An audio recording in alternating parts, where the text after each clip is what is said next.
Hi, I'm Andrew Martin. I am the Group Publisher at Asia Online and Data and Storage ASEAN.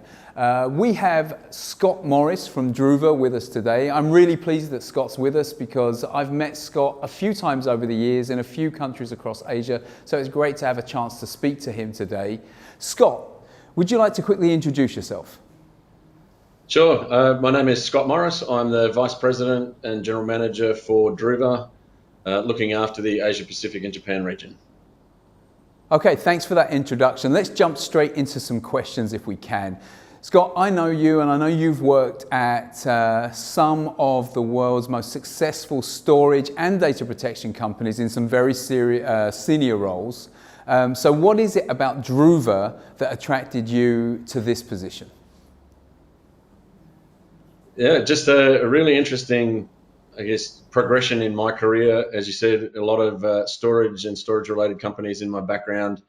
As I shifted out of mainstream storage, and I saw probably more over 10 years ago that we were shifting and seeing a shift towards cloud, and certainly the move into hyper-converged infrastructure was my first step of moving out of kind of core and mainstream hardware-oriented backup and more into hyper-converged. And the next logical shift that I was looking at as I was looking at this next move was really I was focusing predominantly on either security companies and particularly SaaS, as you see this shift to cloud, and security definitely was high on my agenda. The other key agenda point was around AI and machine learning. And when you look at those two areas, they really become a critical component, and looking at data as the underlying fabric. When you apply great security and great AI and ML to data, you're getting data insights and seeing that. So as I was looking, I wasn't specifically looking at backup when I thought of that. And I came across Druva, and it ticked not only both of those boxes of being entirely focused at a security level, and has an amazing set of microservices and capabilities around machine learning and data intelligence, but also then looks at how do you bring up and back up and restore and recover all of that data. So when you tick all of those three boxes, it was an absolute no-brainer for me. If you think about Druva's core focus, it's absolutely to help customers who are making significant shift to public cloud. And our inception 10 years ago saw a very quick shift and a shift into cloud for backup and recovery modes. And what we focused and pivoted from our own learnings was we needed to be a cloud down engineered organization, not a traditional up. And I think when you put that into the context, how do you harness that the cloud economics, to provide a true SaaS-based data protection experience that radically simplifies data protection and management.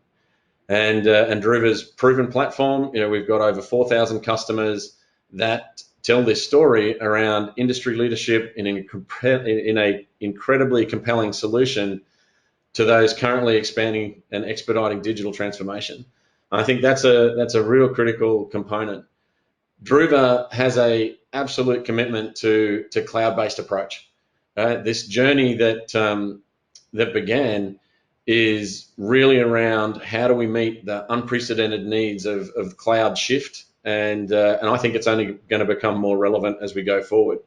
I think the other thing that attracted me most to Druva, the devil's in the detail, and when you think about cloud and a number of the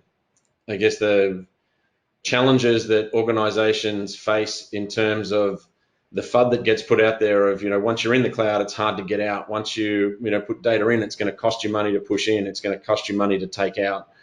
Druva has a very simplified approach, and singularly, I think one of our most single best values from a company perspective is that we don't charge for ingress or egress for any organization. So put that into the context of any other competitor in the market.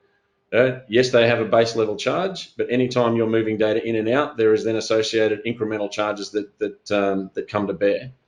So I think it really was a no-brainer for me to think about Druva, and we're not just a data backup company, it's a data management company. And so if you think about software as a service, there's an entire platform approach that Druva takes to providing data protection, a huge amount of opportunity around data governance, and that's protecting your best assets, staying and maintaining compliant to whether it be GDPR, whether it's PDPA, and then also a cyber resilience component to the platform that has all of the most current protection requirements for things like ransomware and ransomware recovery and protection.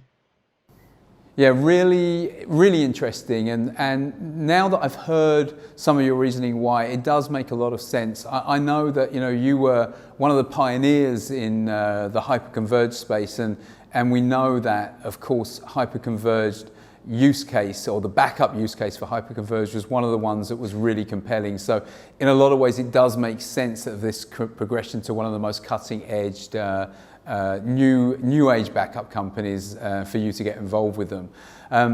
When I look at what Druva does, Druva really is what we would refer to as a true SaaS backup offering, and this differs from cloud backup, and I think it's a really important point. So would you want to take some time to explain why it's really important to potential users to understand this difference between a SaaS backup and cloud backup? So Druva is truly cloud native, right? Where the cloud is not just a technology, it's a business model.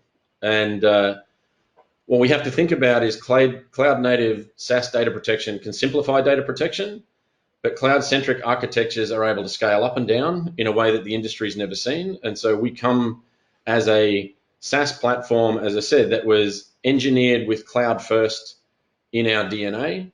And what we're seeing is that SaaS model enables protection providers and customers to keep pace with this evolving environment.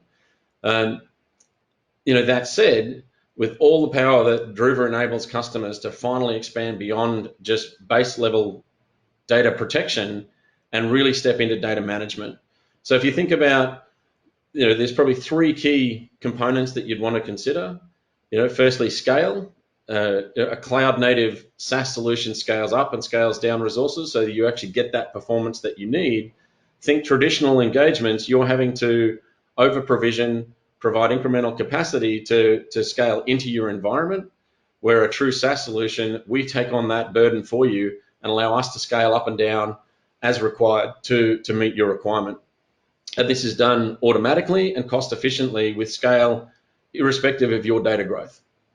Point number two is involving with the environment, right? As a cloud native SaaS solution can protect your data anywhere in the world. So anywhere that AWS has a storage location, we're able to provide, because we're embedded and a cloud native environment built on AWS, we can store your data wherever you want it to, but clearly have a very security centric model in place, which talks about data governance, data residency, and clearly aligned to all of those in-country elements that you require.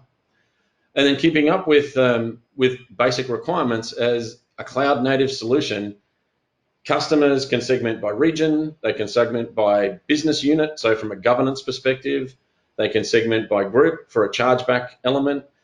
It ultimately provides the ultimate air-gapped solution for things like ransomware, which is absolutely prevalent in today's age, and just the sheer number of customers that are getting hit by ransomware and finding themselves unprotected with traditional backup models is really staggering. And the cloud native approach from a software as a service perspective really provides data protection that can even add new functionality on the fly. So all of those updates and maintenance reviews are all done in the background, with you only having to worry about what you're backing up, not how you're backing it up.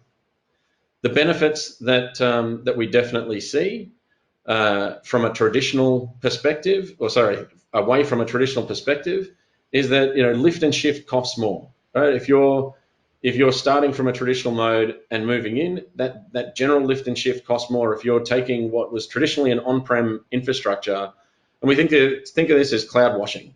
And we're seeing a lot of the competitive landscape talking about how they now have cloud-enabled technologies, what we're really seeing is that they're taking what was typically being run on an on-prem infrastructure to now a cloud infrastructure. The responsibility for running, maintaining, operating, sizing, scaling still sits with the customer. So that same pain that they were encountering when it was on-prem doesn't necessarily all go away when you shift it just to move it into a cloud-based workload. So having a software as a service approach where effectively you are subscribing to a service from Druva really lets you take away all the pain of managing infrastructure, managing sizing requirements, updating, patching, and keeping to the latest versions. All of that pain and challenge goes away, which lets you focus on your business as opposed to the operational aspect. So I think the final component is, don't fall for CloudWash backup products. It will cost you far more. If your backup product is requiring you to run backup server virtual machines 24/7 in a cloud infrastructure, that still has an associated cost that you need to bear. Really focus on a vendor that actually understands the cloud, and Druva sits well in that space. Yeah, actually, so now that you mention that, Scott, it does make a lot of sense, because over the years, one of the things that we've seen has been the real issue with any backup solution is that is the scale question. That as your backup grows, the backup solution really starts to creak at the seams, and it's one of those technologies that really can come unstuck very quickly as the size of your backup grows. So I can actually really see what you're talking about when you mentioned about the being able to scale up and potentially scale down as well, because in this day and age, sometimes applications move around and get retired very quickly. So I can see that there's a new requirement, not just to be able to scale up, but to scale down as well. Very interesting stuff. Okay, I hope you've enjoyed what we've been discussing so far. I'm looking forward to the next segment of this interview, where Scott's going to even talk about things like Office 365 backup and even endpoint backup. And that's been probably one of the poor relations of enterprise backup solutions over the years. So it's going to be interesting to hear what he says about that. So hope you can join us in the second and final part of this fascinating interview with Scott from Druva.